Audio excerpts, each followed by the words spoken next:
I would like to welcome William Sheehan, who is going to be leading a presentation on haiku for us. Just to give you a little bit of background, he is the leader of the Chicago Keikokai of Meifu Shinkage Ryu style of Japanese weapons at the Japanese Culture Center.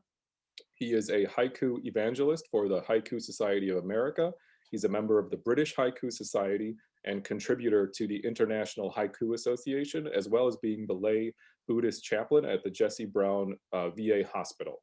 So thank you very much, William, for joining us, and please get started. Thank you very much. I have to say first, Joan, I really missed the yard sale this year. I hope we can return to that. That's always one of my favorite things of the year. I'm sure that's going to come back. Stephen Toyota Sensei, miss seeing you guys so much. I think I haven't seen you since April or May face to face, even though we've worked together virtually. A couple other programs. We also have paper marbling there, amigurumi, tamari, so many different programs. So please come and check us out there. We have Iaido, different weapons, martial arts as well.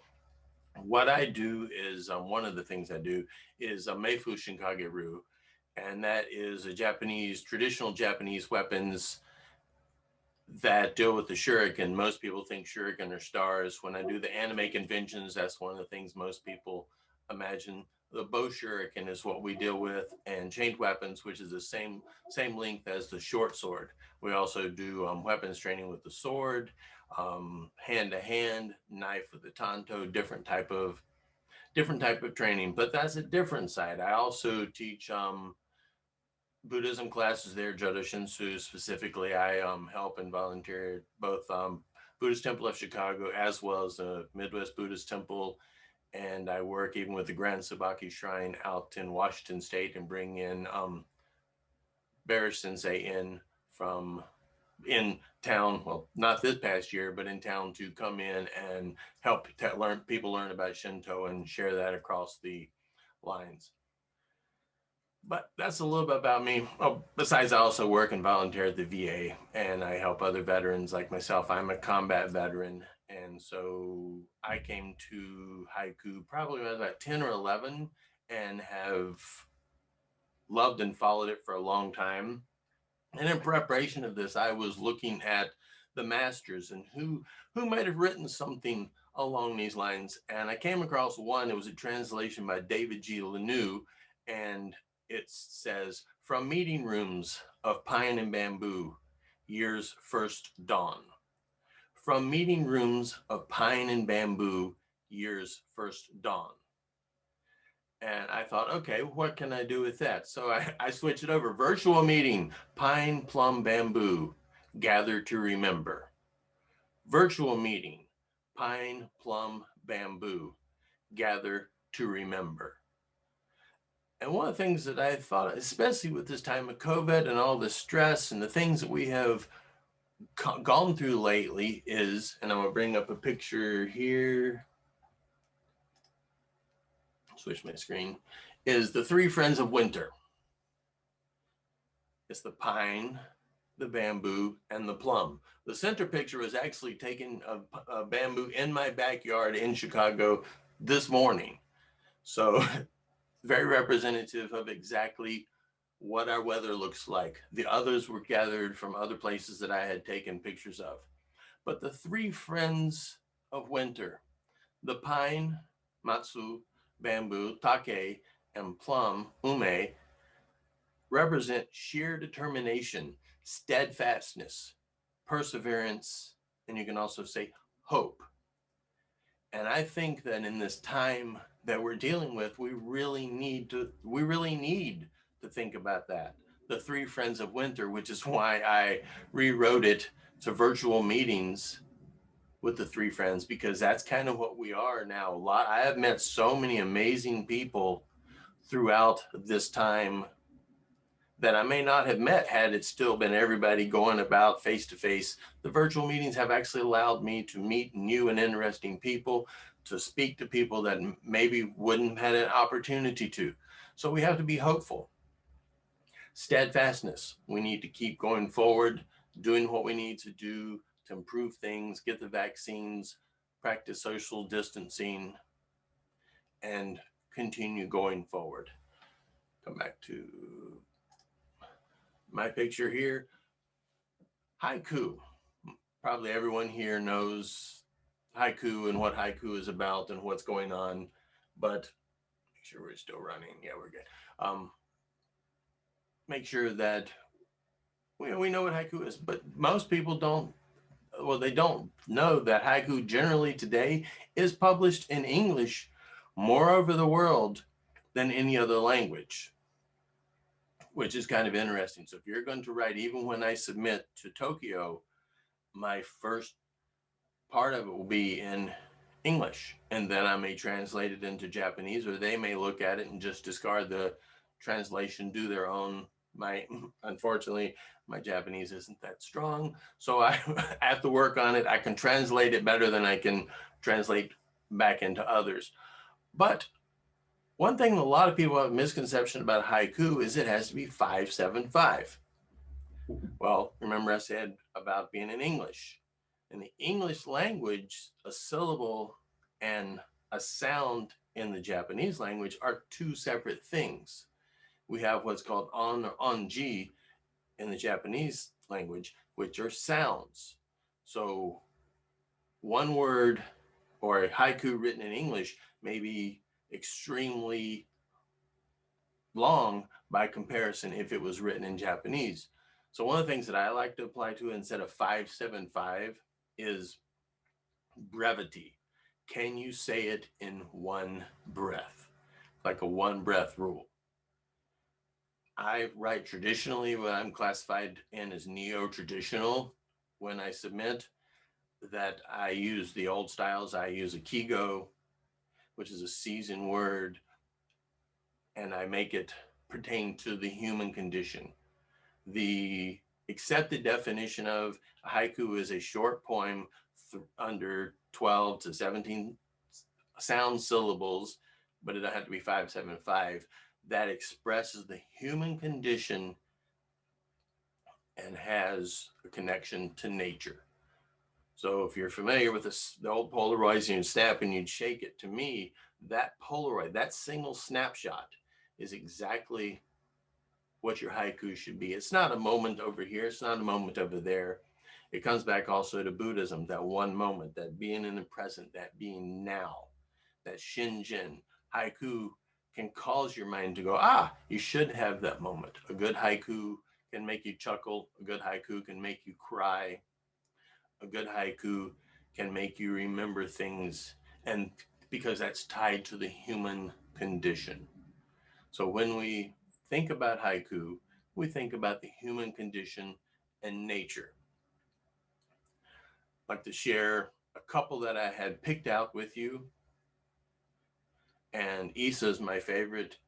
He, if you've got my email, you know, it says at haikutemple.org, because Issa called himself the haiku priest. He's one of my favorite poets because he dealt with the little things more so than the big things. And I love that about him. But a couple that I had read that pertain to what I had talked about with the three friends of winter. Among the pines, all alone, a plum tree blooms. Among the pines, all alone, a plum tree blooms.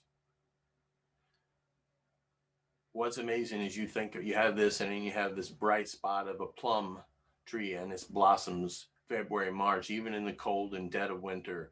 Here is something still alive. And that's kind of like the hope that we have, that tomorrow will be a better day, that maybe we can return to seeing our friends face to face, moving forward with life. We've kind of been on hold a year. I know that with Toyota Sensei, we've had to put many things on hold, lots of festivals, and we're hoping that we can get back to those. A second one I'd like to share with you. Keeping the falling snow company, New Year's pine. Keeping the falling snow company, New Year's pine. You may notice I'm repeating myself, because in haiku, when you read a haiku, you should read it 2 times in a row so the audience has a chance to hear it once and then hear it a second time. Kind of like if you're tasting wine, you first sniff it, then you swirl it around, take a sip, just a sip, and then you take another sip to get a better taste of it. So when you're reading your haiku out loud, present it to your audience 2 times so they have a chance to hear it. But the New Year's pine, and that is korematsu. I put my 2 pines out by my front door, at the first of the year, and they're still out there. And I'm hoping that, well, hoping beyond all hope, once again, that we have a good year. But korematsu is that first year, that New Year's pine. And it's definitely today, this past week, been keeping the snow company. Another one I enjoyed. A pine tree like no other, a cold night. A pine tree like no other, a cold night. So when we have a cold night, the trees, they're out there. They've pulled their sap in. That's kind of what we've done. We're all at home pulling our sap in, waiting for regrowth and rebirth when the COVID is gone, when we can come back out, when we can experience life in nature with others. A couple that I wrote, and I'll share with you. One of them is on the plum blossom, which once again goes back to the part of the Three Friends of Winter. Is plum blossom entombed in ice, tomorrow's fruit. Plum blossom entombed in ice, tomorrow's fruit. And the inspiration for that is kind of obvious what we have going on around through it. When we talk about Kigo, a seasonal word, the plum is one, the ice is also one. So there's a couple different ways that you can interpret that and listen to it. Maybe you've just got, stuff in your freezer that you've frozen some fruit for the summer and you're waiting for it to come out and be ready for tomorrow to make something out of it. The great thing about haiku is you can take that and share it with others, and others get their own interpretations of it, but it's still enjoyable to them and hopefully enjoyable for you to write. And one last one I will share is looking eastward, a gift from Amida, 3 new friends. Looking eastward, a gift from Amida, 3 new friends. And I'm hoping that you can think about the 3 friends in winter and find your own determination, find your own perseverance, find some hope, and stay steadfast and strong as we go forward to make it through this time and come out blossoming on the other end. One of the things that I would like to also mention is why haiku in COVID. And since this started, I've had more people come to the virtual classes, more and more, just keeps building. Because when we're at home and we have all these things going on and we're distracted in the TV and all that, after a while we get burned out. And with haiku, we can take a moment to look inward and to notice the small things. One of the things that I like to tell my students is we're going to open up your haiku eye. You're going to go out and you're going to look at things and you're going to go, wow, I've never noticed the way that grass is growing through the crack in the sidewalk. Or I've never noticed as I walk past a nail salon, the smell of the nails and what it reminds me of and what it brings out in me. And then people, I can't find my notebook. Oh, there it is. Walk around with it. Then you just walk around with a notebook and you write down what you see, what you smell, all the 5 senses, right? But remember, we have one more, the brain, that controls all those senses. That's what connects and interprets. Another great tool that just about everybody has is your phone. Take pictures of things that you see that inspire you, and then go home and think about how can I express that one image in words? what can I write this down that someone, like when we read some of these from Isa from hundreds of years ago, still pertain to the human condition and still reach out to people. So I thank you all for your time. Please join us at the Japanese Culture Center for classes. We also, as I said, I teach various classes. We offer amigurumi, we offer Hanko is going to be offered, which is a name seal carving. Lots of class coming up, so make sure that you sign up. Joan's got some amazing things. I know I'm looking forward to the suites that you had mentioned. I'm looking forward to joining that class online and learning some more about some of those things. But I truly appreciate your time and your effort for putting through me tonight, and appreciate it. Thank you so much. I'm going to meet the books. Thank you so much, William, for sharing your expertise with us. The idea of using haiku as an exercise to kind of slow down, notice the world around us, separate ourselves from the screen for a few minutes, because I know, and personally, I can't speak for anyone else, but I mean, I probably spend 90% of my time in front of this computer screen now. And having something that we could potentially use to intentionally take a moment and separate ourselves from it, I think is really, really valuable. I also love what you said about the 2 sips, reading the haiku twice before trying to react or process it after the first time. I think it's a valuable tip, and I never thought of that, and I'll definitely be keeping that in mind whenever I have a haiku in front of me from now on. So I really do appreciate your time. I did have one question for you, and I don't know if anyone else potentially has any questions. If people are potentially interested in learning more about haiku or how to get started, if they're looking for some guidance or expertise, what would you suggest? Of course, with a shameless push, the Japanese Culture Center, I believe we have a class starting in March, but it's on a donation. I do this because I love it, and I want to, as the Consulate General had said, I do this because I want to share the information. I want to, I am as Irish as they come, but the culture and the things that came out of this have just sparked something inside of me that resonate with me. And that's one of the things. Another, they can get a hold of me through the JCC, or I can also make available to you my email. I noticed that someone had said, was there a link? Was there a way to share the haiku? Sorry, going back through them. Was there a way? And I will take these. I'll type them up and I'll get them to you, so that you can share the ones that I did within here and maybe put those out for everyone. Yeah, that would be great. No, that would be very much appreciated. And if you did want to share your email with us, I will be sending follow-ups to all of the attendees with contact information and things like that. So yes, please do. Were there any questions, William? Would you mind taking a few if anyone has any? Happy to answer any questions. If you do have a question, please feel free to unmute yourself and ask. We're going to keep it relatively informal.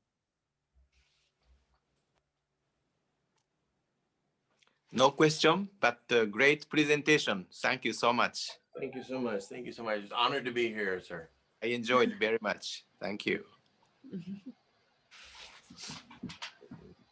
I do have a quick question. Since it seems like a lot of haiku and a lot of the ones you read are kind of inspired by nature, do you write a lot of your haiku indoors, or do you kind of spend some time outside and like write it about the nature you're observing at the moment?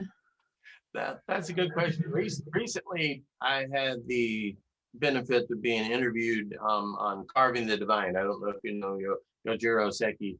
He wrote a documentary about the traditional guilds that carve, and the one up here is actually from him. It's a hand-carved mita. And he interviewed me because he wanted to talk not just about the carving. And what I did in that interview is we actually went what we call a ginkgo walk. And I just go for a walk in nature. I clear my mind, take a notepad or my phone, and just walk through it. But if, say, like tomorrow's going to be what, a high of 7 degrees. Going outside may not be what you want to do, but you can still just take a look out your window if you have a bird feeder. People are amazing things to watch for nature, because just the way we're still primates, the way people interact and they come back and forth, is just great to see. You can also maybe just pick up a book on nature. Read something like The Call of the Wild, an older, farther book, or watch something on television. You can get those experiences. Also, if you Google, NHK had a show called Haiku Masters. That's off the air now, but they actually talked about what is called a photo haiku. And with that is you've taken a picture of something like the bamboo that I took today, and then you write a haiku that goes along with it. It doesn't describe the picture, it adds to it. So like with the picture I took today of the bamboo, I wouldn't talk about the bamboo or the snow or anything else. I might talk about the longing of looking forward to the future, of what's going to come out of it, as opposed to the bamboo, things like that. So I do get I spend a lot of time, I go out walking, write notes, take photos. When I can't get out, I'll go back through my journals, right? Just keeping a journal of what I've seen, what I've done. Also, dreams can be an inspiration, things that you remember from your dreams that are tied into nature, because everything comes from the human condition. As we connect to each other, our haiku should connect to one another. And to me, I feel that I've written a decent haiku for myself if I start to well up with tears, or if I start to chuckle, because for me, poetry isn't about the words, it's physical. I know when I've written it well, because then I feel it. So when you're out walking in nature, you see something that sparks you, hits you, you go, write a note about it. Write down what you see. Write about the colors. Do those type of things and bring it all together so that you have something to build on. And there's no such thing as a bad haiku. It's just a starting off point from where you're going to go. I hope that answered your question. Yes, thank you. We did have one question that was submitted in the chat, and it was from Alana. So we don't need to adhere to strict syllable structure. Do we need to try to have some lines relatively shorter than others still? That's a good question. If you are going to write for the Haiku Society of America or the British Haiku Society, they prefer there's a short, long, short. You don't have to hold the 575. If you write 575 and it is accepted, then that's good. But if you conform yourself to 575 and you're putting little words like a, in, of, it, the to force it, that's something that nature does not generally do. That's when you can see that it is a similar crew. It is an approximation of nature, but because nature doesn't force it, it is no longer nature. But if you write for something like write to modern haiku, and I like in modern haiku, if you're here in Chicago and you've been to the Art Institute, and then you go to the modern art place and you look at the two styles of art, that's the difference between what you would publish in modern haiku. I've seen one line, and depending on where you started reading in that line was where the haiku began and ended, and it would wrap around. I've seen some interesting things, and it's just a different take. If you are writing, going to submit somewhere, read what their submission requirements. Some do want you to write in 575, but all of these that are translated from ISA that I have here, the translations are not 575. And I would read these in Japanese, but I would just butcher them, and I don't want to do that to anyone. But the kanji and the characters there are closer. And if you remember, haiku came from ringa, and it was the hoku. It was just the starting lines. It went 575, then 77, 575, and it continued on. And that ringa, that starting, set the mood and the season of the ringa. So that's where haiku came from. And if you're writing and you are writing it in kanji and you're writing it traditionally, then try to stick to the 575 syllable correction, the onji, the sound count better than if you're worrying about it in English. I've written some in Spanish.